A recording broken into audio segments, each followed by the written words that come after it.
അതൊക്കെ പോട്ടെ. ബേബിക്ക് എന്നോടൊന്ന് ചോദിക്കണ്ടെന്ന് പറഞ്ഞു. ചോദിക്കാനുള്ളതേ ഇപ്പച്ചിക്ക് നസീമമ്മാനെയാണോ അതോ സുലേഖമ്മാനെയാണോ കൂടുതൽ ഇഷ്ടം? ഞാനും അത് ചോദിക്കാൻ നിക്കേനി.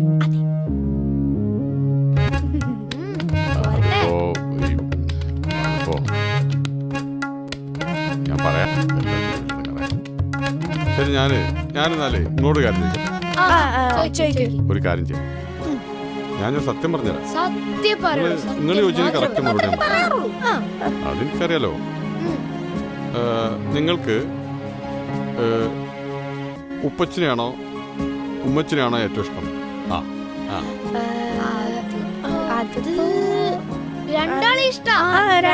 ഒരുപോലെ ഇഷ്ടമാണ്. രണ്ടാളെ ഒരേപോലെ ഇഷ്ടമാണല്ലോ. അപ്പൊ പിന്നെ എന്റെ കാര്യത്തിൽ അങ്ങനെയൊക്കെ ഒഴിഞ്ഞു വരാൻ നോക്കല്ലേ.